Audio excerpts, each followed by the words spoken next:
जी, अस्सलाम वालेकुम। हेलो बच्चों, वेलकम बैक। हम पेपर सॉल्यूशन जो है पास्ट पेपर सप्लीमेंट्री एग्ज़ाम 2023 का सॉल्यूशन जो है वो फाइंड आउट कर रहे हैं, जिसमें हमने प्रीवियस 3 क्लासेस के अंदर जो है वो शॉर्ट क्वेश्चन को सॉल्व किया था। अब हम लोग बढ़ रहे हैं वो सॉल्व करते करते अपने लॉन्ग क्वेश्चन के ऊपर। ठीक है जी। अगर आपने वो वीडियो नहीं देखी तो उसका लिंक जो है वो डिस्क्रिप्शन के अंदर आपको गिवन है। आप इसको काइंडली देख सकते हैं और फिर अपने ये लॉन्ग क्वेश्चन आप समझ सकते हैं। चूँकि एसएलएस बेस्ड सोल्यूशन पेपर हम लोग सॉल्व कर रहे हैं, तो ये जो क्वेश्चंस हमारे पास गिवन हैं इनमें से कोई भी क्वेश्चन बेटा हमारे एग्ज़ाम्स के अंदर, हमारी सॉरी बुक के अंदर गिवन नहीं है। ठीक है।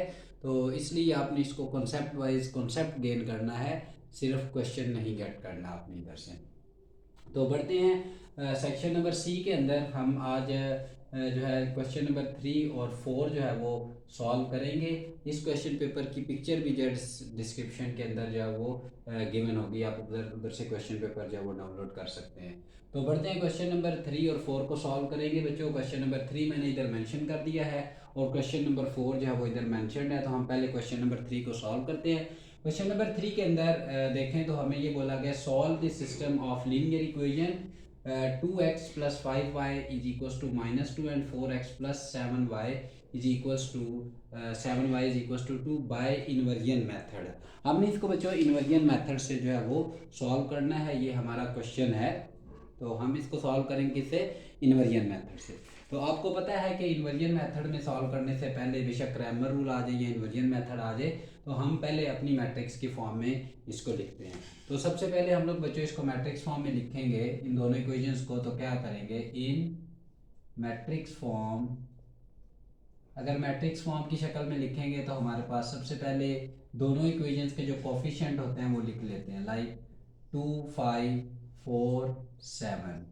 इस इक्वेशन के कोफिशिएंट क्या थे? x का कोफिशिएंट 2 था, y का कोफिशिएंट 5 था, तो वो मैंने इधर लिख दिया है। इस इक्वेशन के जो कोफिशिएंट थे वो 4 और 7 थे, वो मैंने 4 और 7 इस जगह के ऊपर मैट्रिक्स की फॉर्म में लिख दिए हैं। अब जो इसके बाद हम लोग वेरिएबल का मैट्रिक्स बनाते हैं। तो वेरिएबल हमारे पास x और y है और इज इक्वल्स टू जो कांस्टेंट होते हैं वो क्या है? -2, और इधर से बेटा आपके पास क्या है? 2 है। ये बात क्लियर होगी। तो ये हमने अपनी सिस्टम ऑफ लीनियर इक्वेशन को किस में लिखा है? मैट्रिक्स फॉर्म में लिख दिया है। ठीक है जी। अब आपने याद रखना है कि ये जो मैट्रिक्स होता है इसका नाम हम ए रखते हैं, जिसको हम लोग, ये एक्चुअली कोफिशिएंट ऑफ मैट्रिक्स होता है। ये क्या होता है? Coefficient of matrix. और ये जो होता है एक्स, इसको बोलते हैं वेरिएबल ऑफ मैट्रिक्स। और ये जो बेटा आपका बी होता है, जिसका नाम हम बी रखेंगे और इधर इक्वल्स टू का साइन इसी तरह डाल देते हैं, इसको हम लोग क्या बोलते हैं जी? Constant matrix. क्या बोलेंगे? कांस्टेंट मैट्रिक्स, क्योंकि ये दोनों इक्वेशन के कांस्टेंट के मिलाने से बनता है। ये बात आपको समझ आ गई है? अब हमें चूंकि इन्वर्जन मेथड से सॉल्व करना है, तो हम इसको लिख सकते हैं x is equals to A inverse of B. Actually इस लेवल 9th के ऊपर हमें टीचर्स मोस्टली ये बताते हैं कि जी x इज इक्वल्स टू, इसको लिखा जा सकता है ए इनवर्स ऑफ बी। लेकिन असल कॉन्सेप्ट आप लोग गेन कर लें बेटा। असल कॉन्सेप्ट इसका ये होता है कि हम इस पूरे मैट्रिक्स को, इन दोनों को ए इनवर्स के साथ क्या करते हैं? मल्टीप्लाई करते हैं। वैसे ये जनरली ये पॉसिबल कभी भी नहीं होता कि x is equal to A inverse of B लिख ले। तो थोड़ा सा इसका मैं हिंट आपको दे देता हूँ कि हमारे पास ये जो A X is equal to B बनती है, हम इस पूरी इक्वेशन को मल्टीप्लाई करते हैं किसके साथ? ए इनवर्स के साथ। ठीक है। तो इधर भी क्या आएगा? A inverse a of x is equals to a inverse of b। Since we know that हम किसी भी मैट्रिक्स को अगर उसके इनवर्स के साथ मल्टीप्लाई करें तो हमारे पास क्या आता है? Identity matrix. तो ये आइडेंटिटी मैट्रिक्स आप आई एक्स इधर लिख देंगे तो a इनवर्स b। और जब भी किसी मैट्रिक्स को आइडेंटिटी मैट्रिक्स के साथ मल्टीप्लाई किया जाता है तो उसका आंसर वही आता है। किसी भी मैट्रिक्स को अगर आइडेंटिटी मैट्रिक्स के साथ मल्टीप्लाई किया जाए तो वो जिस मैट्रिक्स से मल्टीप्लाई हो रहे हैं वही उसका आंसर होता है। तो इस वजह से x is equal to A inverse of B लिखा जाता है। ये एक्चुअल कॉन्सेप्ट है किसका? इनवर्स इनवर्स फाइंड करने वाले मैट्रिक्स का। ये बात क्लियर होगी आपको अगर इक्वेशन का हमने इनवर्स फाइंड आउट करना है। तो ये रूल आप लोगों ने समझ लेना। आप इसको अपनी बुक के ऊपर एक्सरसाइज 1.6 के अंदर इसको बेटा मेंशन कर लीजिए। एक्चुअली जनरल कॉन्सेप्ट है। रब करते हैं अपने क्वेश्चन की जानी बढ़ते हैं। तो हमारे पास जी गिवन है x is equal to A inverse of b, ये उधर जाके इनवर्स हो गया वंस अगेन। अब हम क्या लिख सकते हैं, x is equal to, since we know that a inverse किसके बराबर होता है, adjoint of a divided by determinant of a के इक्वल, और ये वाला जो b मैट्रिक्स होता है बेटा इसको हम लोग सेम एज इट इज जो है वो लिख देंगे। ठीक है जी। अब इस पूरी इक्वेशन को हम लोग क्या मानेंगे, इक्वेशन नंबर 1। अब हम जल्दी से क्या करेंगे कि adjoint of A find out करेंगे और determinant of A find out करके आएंगे, और इस इक्वेशन के अंदर बच्चों क्या कर देंगे, पुट कर देंगे। और याद रखें क्रैमर रूल सॉल्व कर रहे हैं या इन्वर्जन मेथड कर रहे हैं, आपको पहले क्या फाइंड आउट करना होता है, डिटर्मिनेंट। ठीक है ना। अगर डिटर्मिनेंट 0 आया तो फिर सोल्यूशन एग्जिस्ट नहीं करता, जिसको हम लोग क्या बोलते हैं जी, सिंगुलर बोलते हैं। और अगर डिटर्मिनेंट नॉट इक्वल टू 0 आए, मतलब कोई स्केलर आ जाए 2 3 5 -2 माइनस कोई भी आ जाए, तो फिर सोल्यूशन जो है वो एग्जिस्ट करता है। तो बढ़ते हैं, ए डिटर्मिनेंट फाइंड आउट करते हैं। तो ये हमारा मैट्रिक्स जो ए है, डिटर्मिनेंट के बेटा अंदर हम क्या करते हैं कि सबसे पहले इन डायगोनल्स को आपस में क्या करते हैं, मल्टीप्लाई करते हैं। डायगोनल्स को मल्टीप्लाई करेंगे तो क्या आएगा, 2 × 7 -5 इंटू बेटा क्या आ जाएगा आपके पास, 4 आ जाएगा। 5 इंटू +4, दिस इज +4, ये आ जाएगा। तो ए डिटर्मिनेंट हमारा क्या निकलेगा इधर से, 14 -20।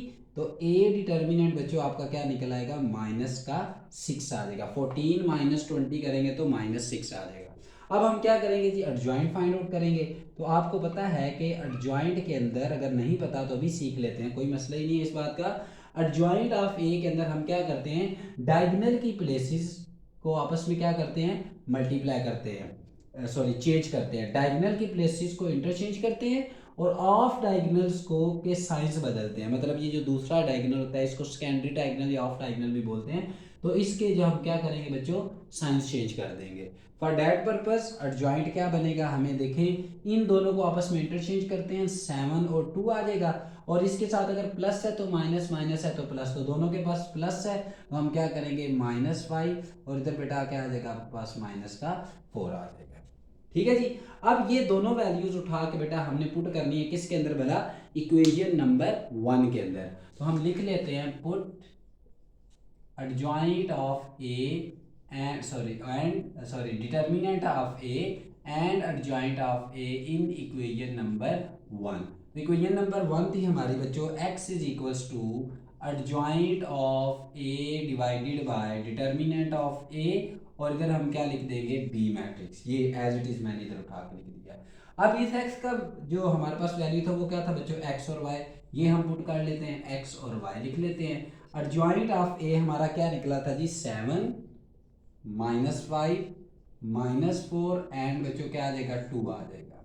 क्लियर। और डिटर्मिनेंट बच्चों हमारा क्या निकला था, डिटर्मिनेंट हमारा निकला था -6, तो हम -6 इधर रखते हैं। और बी मैट्रिक्स जरा सोचिए क्या होगा, सोचिए जरा, शाबाश, थोड़ा सा खुद भी इंसान को सोचना चाहिए। तो बी मैट्रिक्स क्या सोचा होगा आपने, बिल्कुल ठीक सोचा होगा कि ये वाला बी मैट्रिक्स है हमारा। तो ये उठा के हम लोग क्या रख देते हैं, -2, और इधर बेटा क्या आ जाएगा आपके पास, 2 आ जाएगा।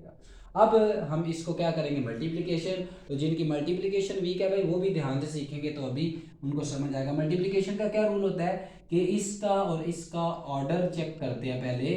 अगर पहले मैट्रिक्स के नंबर ऑफ कॉलम और दूसरे मैट्रिक्स की नंबर ऑफ रोज की स्ट्रेंथ अगर इक्वल आ जाए तो हमारे पास कंडीशन होती है कि मैट्रिसेस की मल्टीप्लिकेशन हमारे पास पॉसिबल होती है। तो इसके अंदर देखें तो 2 कॉलम है, पहले रोज होती है फिर कॉलम होते हैं, पहले रोज होती है फिर कॉलम होता है। तो इसके अंदर 2 कॉलम है और 2 ही रोज है, इसका मतलब मल्टीप्लिकेशन पॉसिबल है।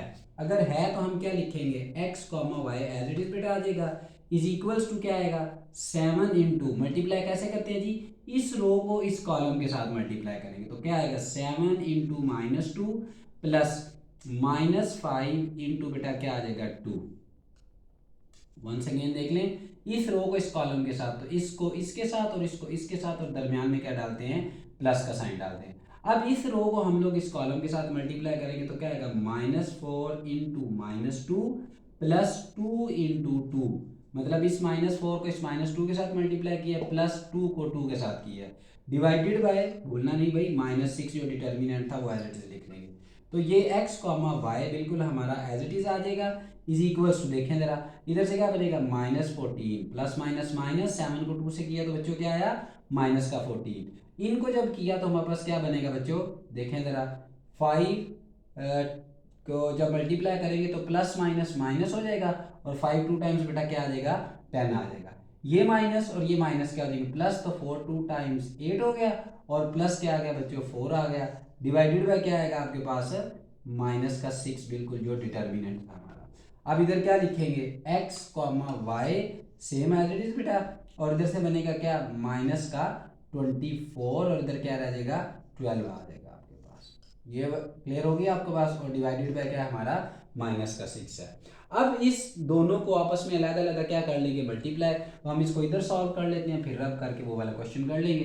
This implies that x comma y as it is आ गया बच्चों इज इक्वल्स टू क्या आएगा -24 अपॉन्स -6 और 12 अपॉन्स माइनस का 6 आ जाएगा। ये बात क्लियर होगी। अब जब हम इसको करेंगे डिवाइड तो 6 नेगेटिव नेगेटिव कैंसिल हो जाएंगे और 6 4 टाइम क्या होता है बच्चों 24, तो ये 4 आ गया, ये वाला प्लस माइनस माइनस आ जाएगा और ये हमारे पास क्या आ जाएगा माइनस का 2 आ जाएगा।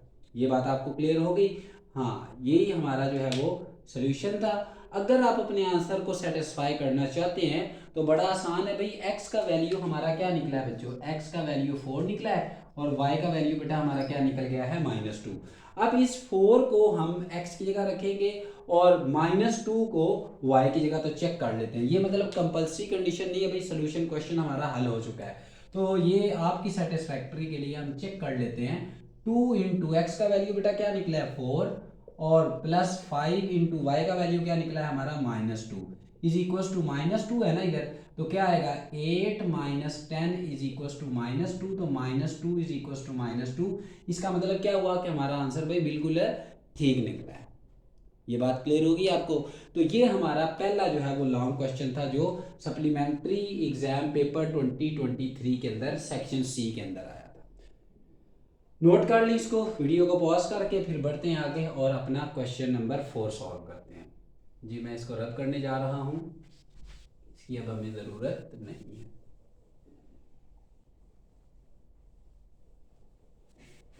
जी तो क्वेश्चन नंबर 4, अच्छा ये चैप्टर नंबर 1 में से था, अब क्वेश्चन नंबर जो 4 है बेटा ये हमारा चैप्टर नंबर 9 में से आएगा। किस में से आएगा बच्चों, चैप्टर नंबर 9 में से। चैप्टर नंबर 9 में से जो आएगा तो इसको सॉल्व करते हैं। हमें क्वेश्चन में पहले पूछा गया, ये चेक करते हैं। शो डैट, क्वेश्चन 4 है, show that the points A B C and D are vertices of a parallelogram. क्या ये जो गिवन वर्टिसेस है ये पैरेललोग्राम से हैं कि नहीं, मैं एक मिनट वर्टिसेस चेक कर लेता हूँ। -2 -6 -2 1 -2 बेटा 4 3 एंड -3 और 3। जी बिल्कुल। अब इधर एक चीज़ हमें प्रूफ करनी है कि ये वर्टिसेस पैरेललोग्राम से है या नहीं है। तो आपको ये ज़हन में रखना है कि रेक्टेंगल के अंदर 90 डिग्री का एंगल बनता है। जैसे ये व्हाइट बोर्ड रेक्टेंगुलर शेप है, इसके हर वर्टेक्स के ऊपर जो है वो 90 डिग्री का एंगल बनता है, ठीक है। और अगर इसको थोड़ा सा टिल्ड कर दिया जाए, मतलब टिल्ड जब करेंगे तो क्या बनेगा ये पैरेललोग्राम, तो पैरेललोग्राम के अंदर 90 डिग्री का एंगल इसके वर्टिसेस के ऊपर नहीं बनता। ये बात आपने याद रखनी है। What is the difference between the rectangle and the parallelogram, you have to keep in your mind, in rectangle every vertex is having the angle 90 degree, but in parallelogram there is no 90 degree angle of 90 degree at its vertices। so चलते हैं, हमें इसके अंदर दो conditions को prove करना पड़ेगा। तो पहली कंडीशन लिखते हैं, सोल्यूशन में बढ़ते हैं भैया, हमें क्वेश्चन इधर से स्टार्ट कर लेते हैं। क्या आएगा, हम सबसे पहले अपनी पैरेललोग्राम ड्रॉ करते हैं। ये हमारी पैरेललोग्राम बन गई।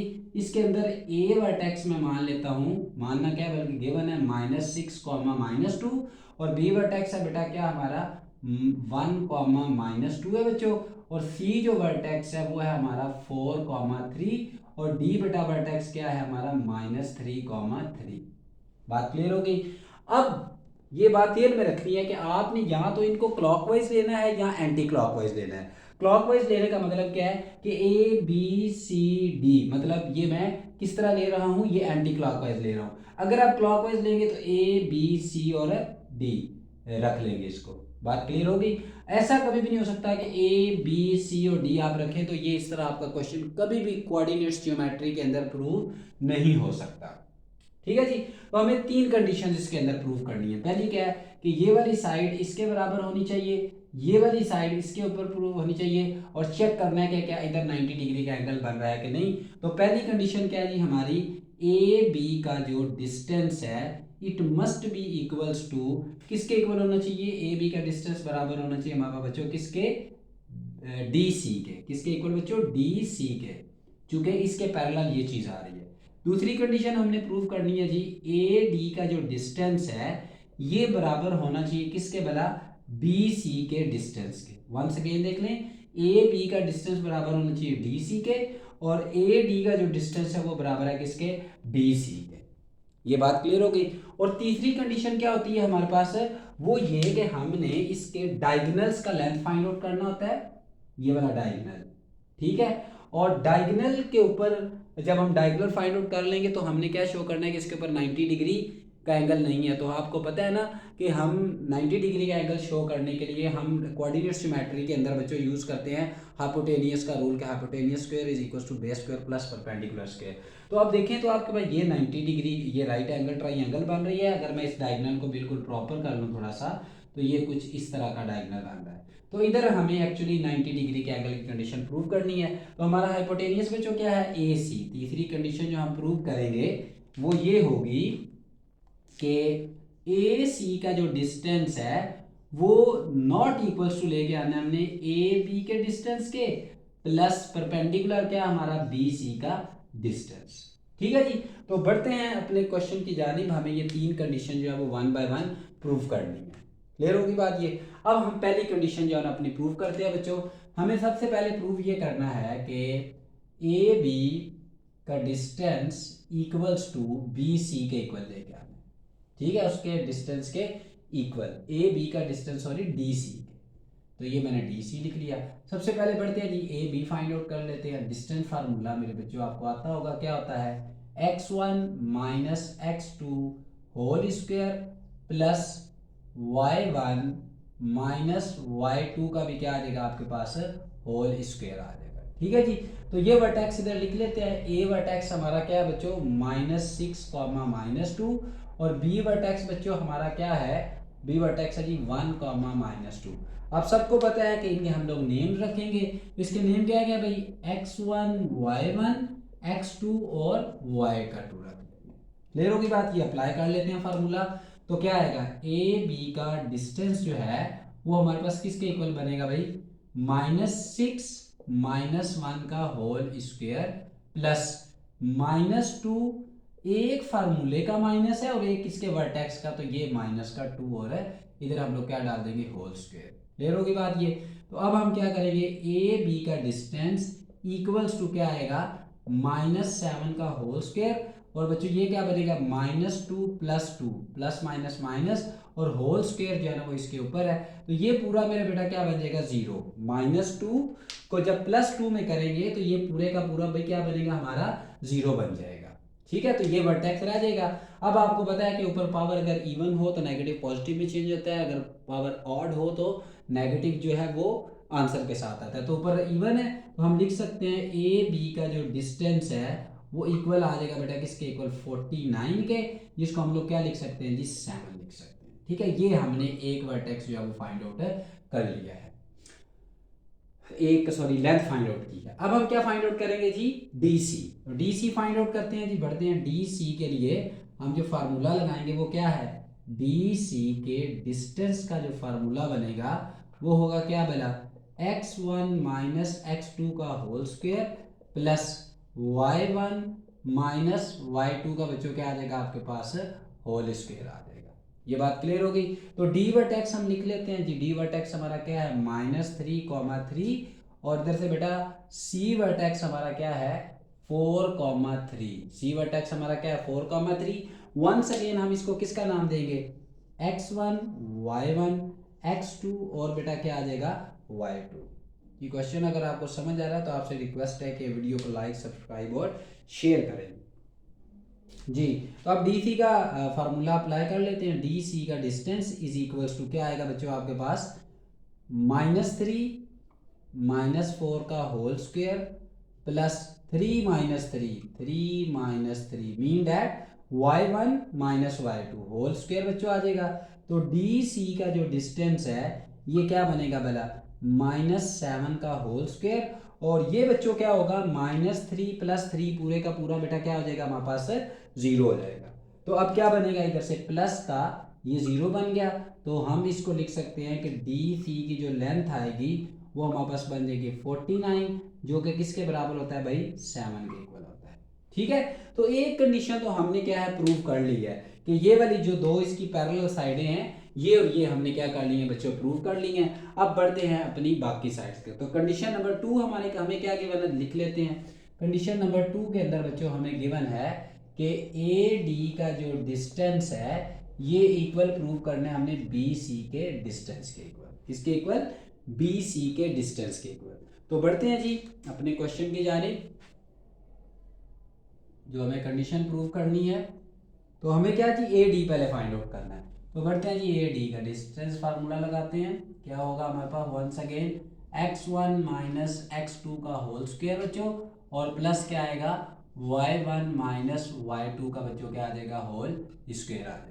तो ए आपका बच्चों क्या है हमें गिवन, -6, -2, और डी जो वर्टेक्स है वो है -3, 3।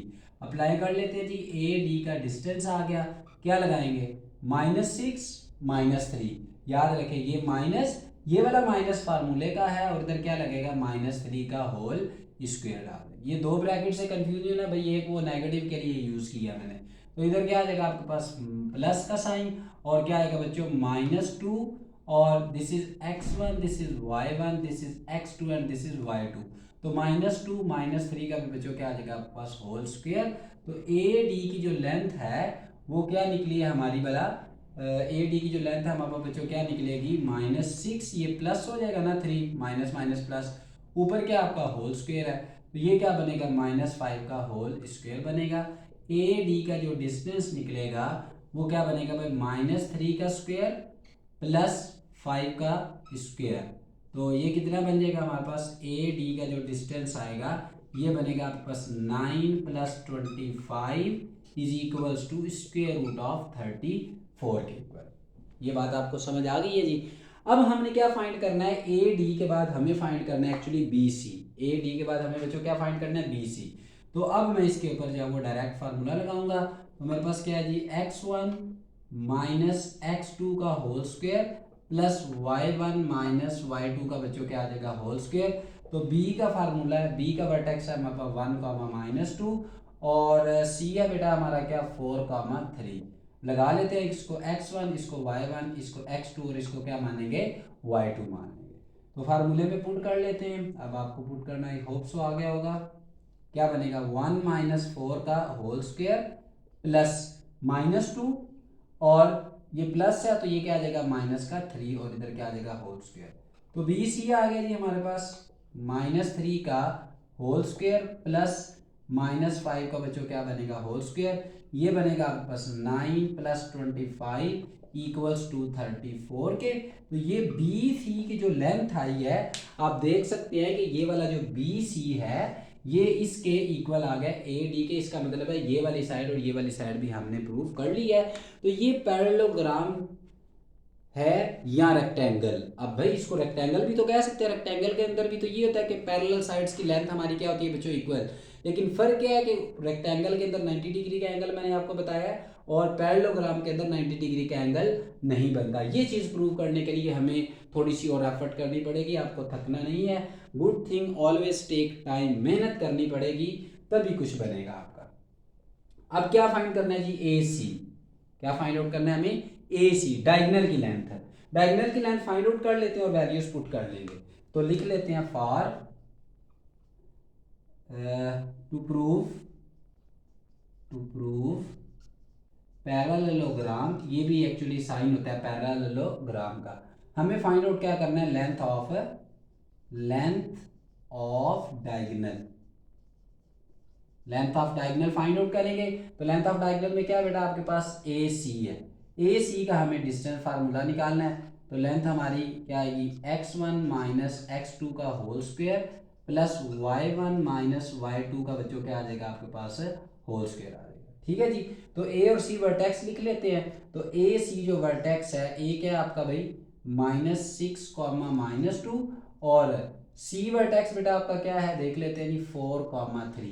अब इसको x1, इसको y1, इसको x2 और इसको क्या मानेंगे y2, और इसको जो है वो मैं इधर आप पुट कर लेता हूँ।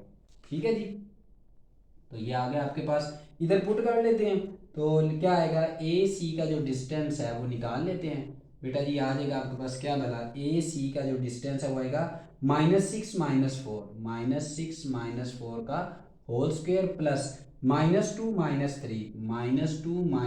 का होल स्क्वायर आ जाएगा। और इधर से क्या आएगा, ए सी का डिस्टेंस, इधर से बच्चों क्या बनेगा, माइनस का 10 -4 -6 -10 स्क्वायर आ गया, प्लस -5 का बच्चों क्या आ जाएगा आपके पास होल स्क्वायर। ए सी का जो डिस्टेंस है आपको पता है कि ये नेगेटिव है, किस में बदल जाएगा, पॉजिटिव, और 10 टाइम हंड्रेड्स होता है, और प्लस ये पॉजिटिव बदल जाएगा और ये 25, इसको आप लिख सकते हैं 125 के इक्वल। किसके इक्वल, 125। अब अगर अप्रोक्सीमेशन की जाए तो ए सी का जो डिस्टेंस है ना, इसको हम लिख सकते हैं 11 पॉइंट समथिंग। 125 का जो है 11.25 अप्रोक्सीमेटली। काइंडली इसको आपने कैलकुलेटर के ऊपर चेक कर लेना है कि 125 का परफेक्ट स्क्वायर क्या होता है, मतलब ये किसके इक्वल होता है। तो ये डेसिमल में आता है तो 11 टाइम 121 होता है, और मैं कैलकुलेटर भूल गया हूँ, तो इस वजह से मैंने इसको 11.25 लिख दिया है। ठीक है, अब हमारे पास actually A C is equal to A B plus B C. तो ए बी और बी सी हम लोगों ने क्या किया हुआ, फाइंड आउट किया हुआ है, तो आप पुट कर लेते हैं। हम क्या करते हैं जी, फॉर 90 डिग्री एंगल हमें क्या करना है, ए सी का distance equal not equal show करना है किसके, ए बी के और प्लस बी सी के डिस्टेंस के। तो बेटा ए सी हमारा कितना निकला है जी 11.25 not equals to A B. A B की लेंथ कितनी है हमारी भाई, ए बी हमने फाइंड किया था ये किसके इक्वल है 7, तो इधर क्या पुट कर दिया हमने 7, प्लस बी सी की लेंथ कितनी है हमारी, कोई बता सकता है, शाबाश, square root of 34। Square root of 34 को हम लोग 5 पॉइंट समथिंग लिख सकते हैं। क्या लिख सकते हैं, 5 पॉइंट समथिंग, क्यों, क्योंकि स्क्वायर रूट ऑफ 36 का स्क्वायर 36 परफेक्ट स्क्वायर होता है 6 का, तो ये 5 पॉइंट आप 5.75 चले लिखेंगे। ठीक है, अब आप इसका सम करेंगे तो ये 11.25 नॉट इक्वल टू होता है, इसलिए बेटा बनेगा 12.75, तो ये इसके इक्वल नहीं आता। ये आपको आई होप सो बात जो है वो समझ आ गई होगी। तो ये हमारे पास शो कर रहा है कि हमें ये पैरेललोग्राम से है, क्योंकि इधर जगह कम है तो आप इसको मैं ऊपर लिख रहा हूँ, आप आंसर में क्या लिखेंगे, the given vertices are not from the given vertices the given vertices the given vertices are from parallelogram. ठीक होगी बात ये। तो ये जो थी हमारा जी क्वेश्चन नंबर 3 और 4। आई होप सो आपको ये बात समझ आई होगी। अगर वीडियो आपको अच्छी लगी है तो काइंडली लाइक करें, सब्सक्राइब करें और शेयर करें, और नमाज पढ़ा करें 5 टाइम की। और इस बात पे हमारा ईमान मजबूत होना चाहिए कि अल्लाह के आखिरी नबी हज़रत मोहम्मद सल्लल्लाहु अलैहि वसल्लम की बताए हुए तरीक़ों के मुताबिक ही, उनके बताए हुए तरीक़ों के मुताबिक अगर हम बच्चों ज़िंदगी गुजारेंगे तो हमारी ज़िंदगी अच्छी गुजर सकती है, अदरवाइज़ हम सक्सेसफुल लाइफ के अंदर नहीं हो सकते। और अच्छे मार्क्स के लिए कंडीशन क्या भाई, बैठ के मेहनत करना पड़ेगा। दिसंबर की रातें बहुत लेंथी होती हैं, इसलिए आपको इन रातों में ज़्यादा से ज़्यादा मेहनत करनी चाहिए। अल्लाह हाफिज़।